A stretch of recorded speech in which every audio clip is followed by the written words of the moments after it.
So my talk is very different. I'm not doing a PowerPoint presentation, in part because I find that for me, I find it a bit hard to find images that really kind of illustrate that I have permission to use, which is part of the nature of lesbian history, right? That we don't document ourselves particularly well, and are often too busy to be photographing ourselves. So there's not a lot out there.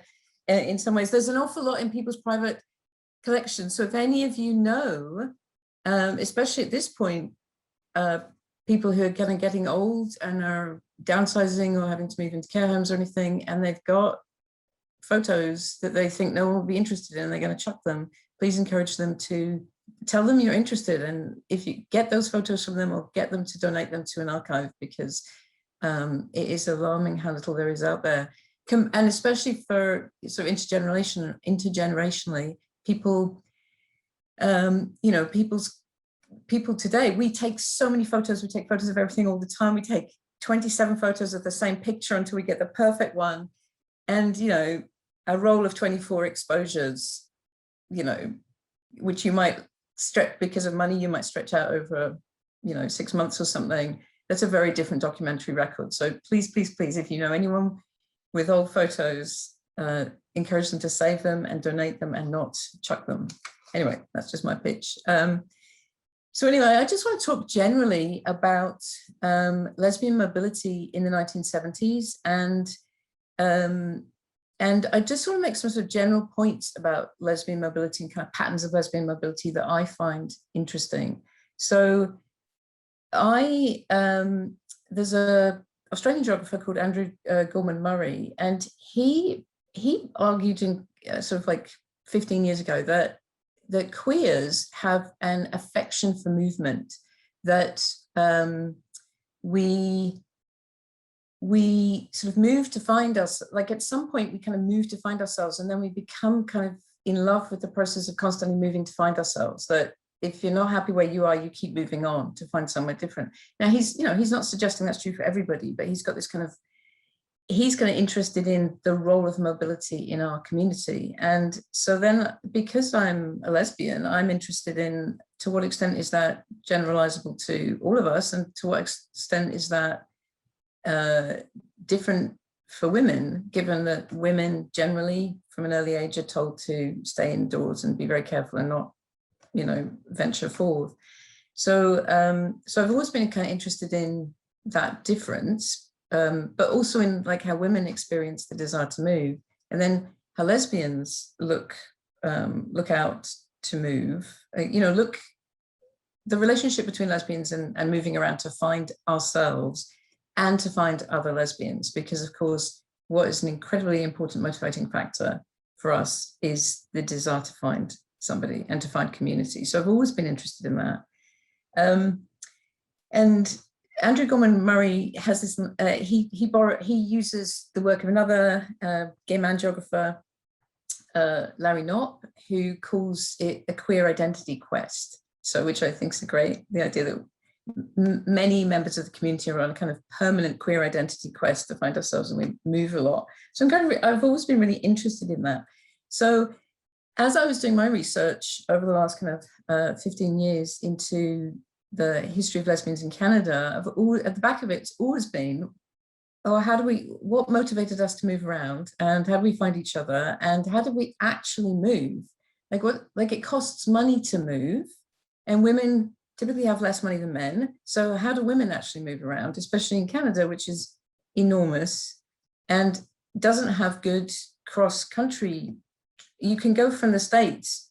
Historically, you've always been able to go to the States more cheaply and more easily than you can cross east to west across Canada if you're just trying to do the basic cross-Canada trip.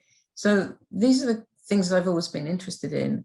And so as I did my cover research, I've been reading and interviewing, then basically I sort of want to bring up a series of points. So one of the things that I think is really interesting about lesbians in Canada, particularly in the 1970s, the end of the 60s into the 70s, is that you see a real kind of pattern in lesbian mobility. To the extent that lesbians are moving, you see a pattern in lesbian mobility. So I just want to point out a couple of things about where the pattern comes from. So basically, women are paid less than men and have low wages, especially in the 1970s. So we do sit between 1963, when there's one sort of set of statistics, and 1973, when there's another set of statistics. There's a sort of huge jump in the average wages that women are earning, but I've just got some numbers here.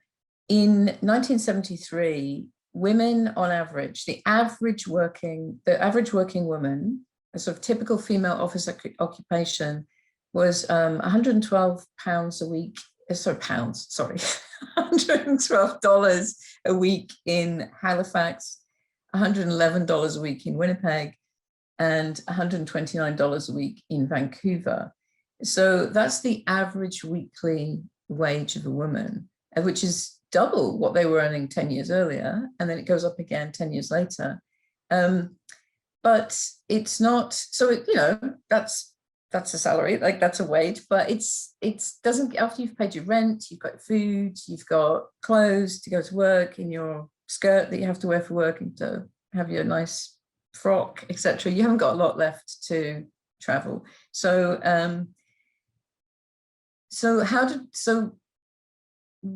women were typically relatively poor, and then lesbians were often sort of more poor, because certainly more masculine presenting or butch lesbians were unwilling to take jobs where they had to dress in frocks, or would not get hired. And then there's a whole kind of group of, well, not a coherent group, but there's like a kind of critical mass of lesbians who are unwilling to work for capitalist organizations. So Becky Ross has suggested that Toronto lesbians at this time, there's a kind of whole network of Toronto lesbians who were downwardly mobile, like deliberately downwardly mobile, but which of course is true of some of them, but there are also a lot of lesbians who are underemployed, or refuse to be employed, or refuse to work for capitalists, or refuse to work for patriarchs. So they're not making very much money. And that impacts their mobility, it impacts their ability to find each other, but it impacts their ability in really interesting ways, and not even interesting is the wrong word really, in important ways, and important parts of our history. We need to think about how not having very much money affects one's mobility, and you have to be creative and inventive under those circumstances. So in terms of some of the challenges that women experience because of their low wages, we've got sort of examples in the 1970s of, I've got a quote from a letter that one woman wrote to Wages Due lesbians. I think this was in Toronto, where she explains that she's going to have to move again. And so here we're just talking about moving from moving house, like moving where she lives. We're going to have to move again, because the other woman who's living with us is moving next month, and we couldn't afford the rent on our own place alone. Hopefully this place will work out for a while. I'm getting pretty tired of all the moving around we've done in the last couple of years. So, and that's a fairly typical thing to see, is the need to constantly move because you can't afford to stay where you're living, because you're living in shared accommodation, and if somebody leaves, you've got to find another place to live, because you're not going to just, you want to live with other lesbians, so you're not going to just let any old roommate move in. And then in the mailing list of the Binational Lesbian Conference, they set up a mailing list in May 1979, and then they reviewed it in 1980.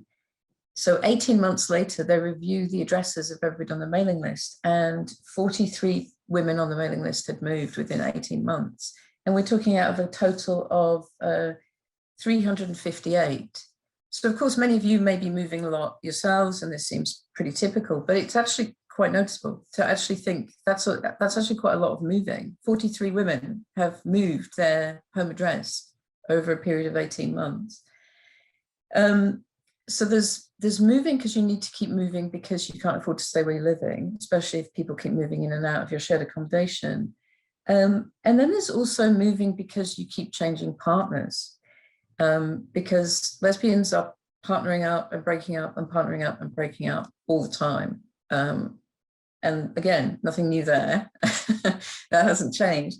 But we've got, Sophia Sand and Jan Trainer talking about their experiences of moving because they were moving in and out with girlfriends. So basically, once you found a new partner, you would move in with her for as long as it lasted, and then you would move out again, or she would move out. So there is a lot of that kind of mobility in the community. So there's moving because you're poor and you can't afford the rent anymore, and there's moving because you are moving in and out with girlfriends constantly. So that's one part of the pattern of mobility that I find is an important part of our story.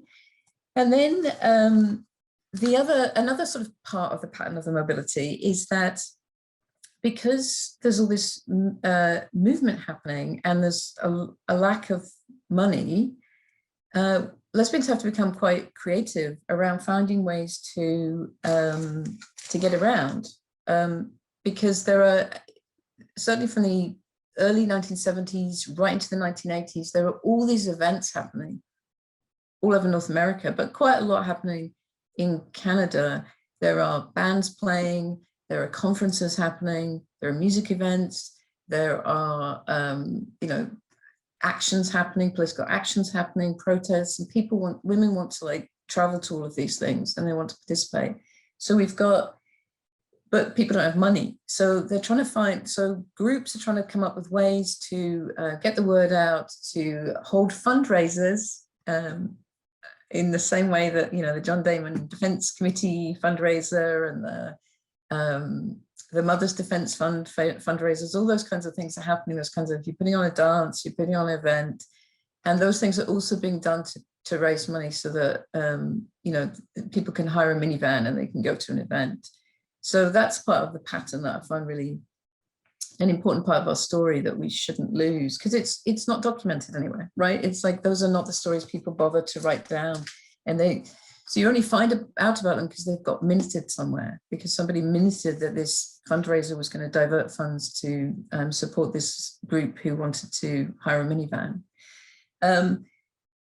But the other thing about the constantly moving in and out with girlfriends and the constantly having to move in and out with roommates is that it means that over time you get a network of X's and X's of X's and X's of X's of X's all over North America. So there then becomes this kind of network where it's possible to kind of travel around and stay with somebody who you've never met, but you know that they're good people because there's somebody's ex or there's somebody's ex's ex. So that sort of thing is going on as well. So there's this, again, this kind of, it's not an underground network. It's just a word of mouth network of people that you can stay with. So that to me is also interesting. And again, hard to find evidence of, but it's definitely there, and it's definitely happened, and it's still happening today, I imagine. But again, the evidence that it's happening is going to be on people's WhatsApp chats and WhatsApp chats, there we go, and in other kinds of social media networks that will disappear, right? So it's hard to trace this, and yet it's an important part of how we all connect and how we're mobile. So I find that that's the kind of how you find each other and keep in connection and sort of manage to move around in spite of the challenges around not having much money to spend. And then there are some moments when attempts to be mobile and attempts to cross the continent and meet up with other lesbians become, they hit right up against the state and against patriarchy. And we are going to stop you because you are lesbians, you are monstrous, inhuman affronts to the patriarchy, and we are going to stop you. And we're going to tell you how disgusting you are. And so I've got a couple of examples of those, which are about Canadians going down to the Michigan Women's Music Festival. So if I can just flip to those. So I've got the quotes here, they're quite nice. So we have one example where a group of lesbians from Montreal had got their kind of minibus thing going. They had fundraised, and then they were going down to cross the US border to go to the Michigan Women's Music Festival. And Ariane Brunet gives an account of being stopped, but they were stopped by the US border guards and basically bombarded with a series of questions. So the first question is, are you a lesbian? Because if you're going to the Michigan Women's Music Festival, you by definition must be a lesbian. And at the time, the US could deny, you couldn't enter the US if you were a known homosexual. So the first question is, are you a lesbian? And Brunet realizes that if she says yes, then she won't be able to go into the US. So she's trying to come up with, so she says, no, she's heterosexual. And then she gets bombarded with all these questions. Does she have a boyfriend? What's his name? How many times a week do you have sex with him? Are you aware that 90% of the women who go to the Festival of are lesbians? What do you think of homosexuality? And so on. So some of her party get banned. And then the rest of them are told that because they cannot prove they're not lesbians, they're not allowed to cross the border. So 2 of them are just banned, and then the rest aren't allowed to cross because they can't prove they're not lesbians. So there's the state saying you're not allowed to travel. And then, not unlike today, but for a totally different reason. And then I have another example, which is Janice Ristock and a group of her friends had gone down from Winnipeg. They borrowed somebody's parents' car. They'd driven down to Winnipeg, from Winnipeg to the festival. They'd have a fantastic time. They really enjoyed themselves. Then they drove back. And when they hit the Canadian border, the patriarchal state got in their faces. So Janice says, and this is a quote of her speaking, she's saying, we had a huge rude awakening as we drove back because they stopped us at the border and really went through our car and came across material that we had brought back from Michigan, like the program. They read through one woman's journal, and then they sat us down, these 4 guys, saying, don't give up on men, girls. They gave us this little lecture. It was just this horrific thing. We were angry, and it felt like a real violation of our privacy. But at the same time, it was also very scary because they were looking for any kind of evidence to see if they could charge us or do something with us. They were fascinated by us. That was a real shock. But at the same time, I think that experience then also brought us all closer together, and we were more committed in the work that we were doing. And they were all involved in work to tackle violence against women. So they definitely experienced that as a form of violence. So there's that kind of disturbing moment when the state steps in and says, like, you know, you can think you can move as much as you want, but we're going to stop this networking. We're going to stop this connection between you. So that's an important part of our story that we must never forget. And then the sort of final point I want to make about these mobility patterns that I think is a sort of a much more fun point, is the role of the Volkswagen as a brand. Because the Volkswagen, particularly the Volkswagen Beetle, but also the Volkswagen van and like the Traveller, is another key part of our story. And it's a key part of how lesbians identified each other and how they traveled. So there are all kinds of great stories about the Volkswagens. And just in those of you who don't know much about the Volkswagen, it's had an incredibly successful, incredibly famous advertising campaign in the, I think the 1960s, or right at the end of the 1950s or into the 1960s, when basically it decided to market itself as the anti-consumer van, right? The anti-consumer vehicle. So if you're not a big sort of consumer capitalist person, this is the car for you. So we are selling to you people by showing that we're not going to sell. So they have a very, very famous advertising campaign. So basically there's the big 3 auto companies, there's like Chrysler, GM and Ford. And those are for the kind of the squares. And then for the countercultural people, there's the VW. And so then the VW becomes this thing. If you see somebody driving a VW, then it says, you are one of us. You're a countercultural person. You're kind of a relatively safe person. And the VW becomes the vehicle of choice for lots of lesbians and other countercultural people. And it's also kind of fun because when you read people talking about them, some people say like they were a nightmare, they broke down all the time, and other people like they were so cheap because the beauty of the VW is they didn't, unlike the big three auto cars, they didn't change the styling and everything, they didn't upgrade every year, so parts would fit, so you could get parts for it quite easily. And then there's stuff about them being air cooled and everything. Anyway, and thanks, Amy, for that comment about the precursor to the Subarus. Yeah, that's exactly right. And the thing about the Volkswagens is they were very popular with lesbians, and there's a moment when Chris Fox, who's on the cover of my book, she with her girlfriend is in Toronto, and they're trying to find a lesbian bar, and they've gone from like gay bar to gay bar to gay bar, and they can't find a place for themselves. And then they see these two women sitting in a Volkswagen. And again, I just want to quickly quote from Chris. This is Chris's words.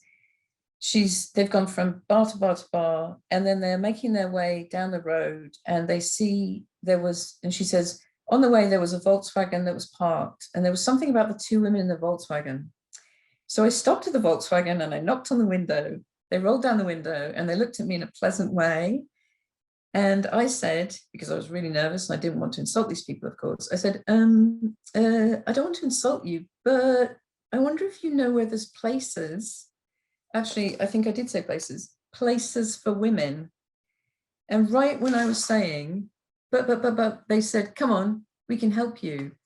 And they said, yeah, we're going to one now. And she says it turned out they were from Ottawa, and they were going to a lesbian bar, and that's how they found them. So they traipsed around all night going to gay bars, and then they found the women in the Volkswagen, and they found their community that way. And then my final point I just want to make about Volkswagens is, some of you may have heard of Jill Johnston, who's a very famous American writer who wrote the classic Lesbian Nation in 1973. And she wrote that we all, quote, we all have these camper phases, even if you don't get one. And she's talking about the Volkswagen van and the phenomenon of buying one of these and then living in it. So she says that basically she got one. And she was one of the most famous lesbians in North America at the time, because she was out and she was publishing regularly in Village Voice and so on. She said she got one, and she parked hers for a week on an island off Maine. And she felt that this was this amazing space that she was going to occupy. But she said that it's fascinating that when you have a car that you can't sleep in, nobody wants you to stay in their regular plumbing and electrified houses. And when you do have one, they're quite eager for some reason to put you up. So the true benefits deriving from a camper are those of increased and unlimited visitation rights. So, I mean, that's typically her being very tongue-in-cheek, but once you've got one, they'll sort of acknowledge you and you can come and stay with them. But if you're just driving around in a car, then you can sleep in your car. But she says it was worth buying the camper and having the camper because she had a very important sexual experience in it, which is the whole point. So thank you very much. Those are my thoughts on lesbian mobility in the 1970s.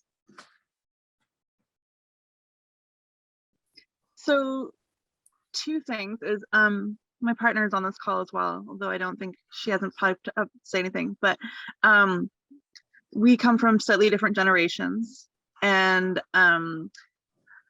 her stories of like crashing at someone's house and squatting in Amsterdam, and the women's like kink community in London in the 80s and stuff are very different than mine. And we went on a road trip together, oh gosh, like 5 or 6 years ago now.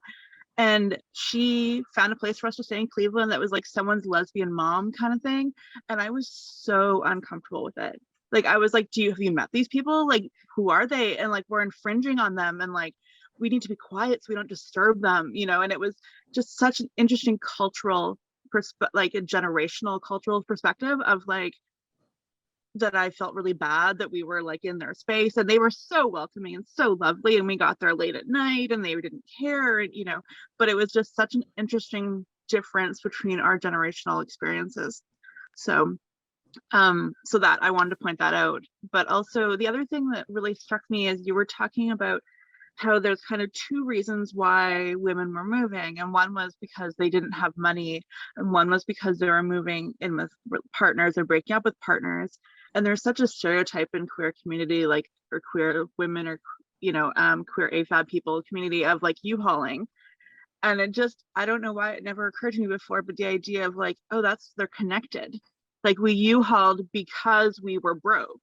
So like, and my first partner I lived with, that's why we moved in together, is because we were like, why are we paying rent for two places? And so I thank you, I appreciate that, but I would also say that it's not two separate things. They're very connected, and thank you for pointing that out.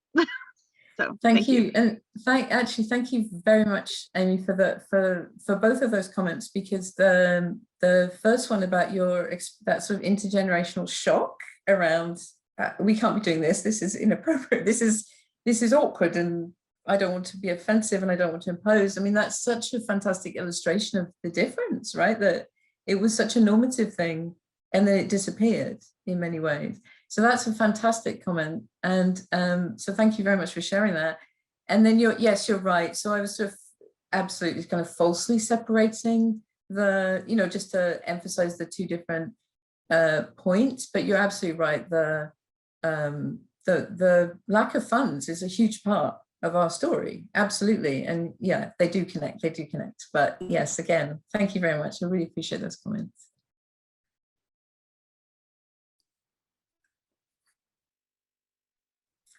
I'll just ask something really quickly, if that's okay. Yeah, I just want to say thank you very much for these comments. They're really great. The points in the chat, those are great. Thank you. So the story that you were talking about the border sort of issue, right? Like the literal and figurative borders.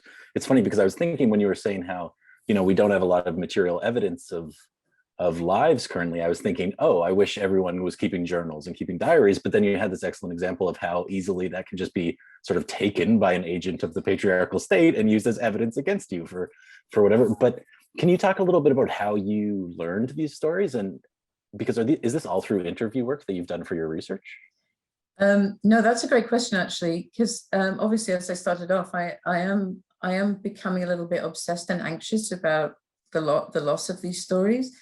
So a couple of the stories. So the Chris Fox gave me an interview, which I really appreciated. A fantastic interview.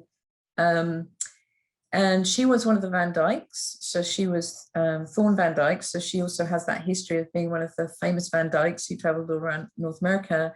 But she gave me an interview, and she's the one who went up to the lesbians in the VW. And then Janice Risstock gave me an interview as well. But the rest of it is it's digging around in magazines and journal articles, and often kind of news items or little items in newsletters. So these are, I mean, they weren't widely spread. I mean, Ariane Brunet's account actually appears in Amazon's Dear Lesbians d'Aujourd'hui. So that's in a published journal. But the rest of them are buried away in a letter or a little news item or something in these tiny community newsletters. And until those are all kind of digitized, they're going to be hard to find because they're sort of buried away in community archives and university archives. And there's not, I mean, obviously the Canadian Lesbian and Gay Archives, or what's it called now? Is it still? It's called The Archives, but with a Q. So it's like the archives. The archives.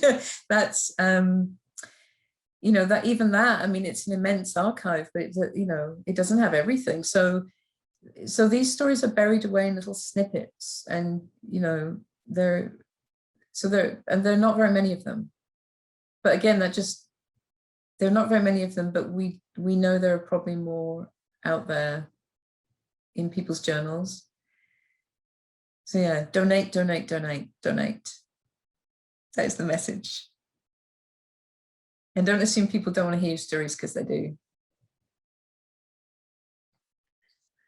Hi, I've talked like 3 times now, but So I live here in Richmond, BC, and I specifically work in the community centers here with youth who are LGBTQ, and I run programs for them. But I have a very unique opportunity right now where I get to help create and facilitate an entire art mural outside of the community center building, like permanent on the wall, based around LGBTQ youth and queer youth. And one of the ideas that we had was to do it about history here in BC and in Canada, but we've been having such a hard time finding information that I was actually wondering how do I get access to the archives you and Craig were just talking about. Sorry.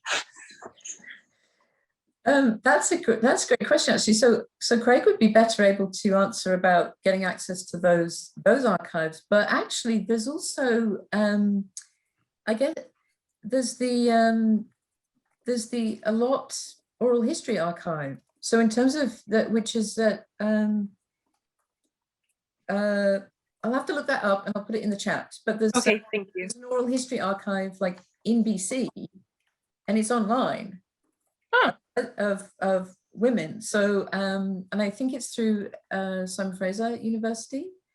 Thanks, Craig. But yeah, so I'll look that up quickly and I'll put that in the chat. Okay, thank you so much. Thank you.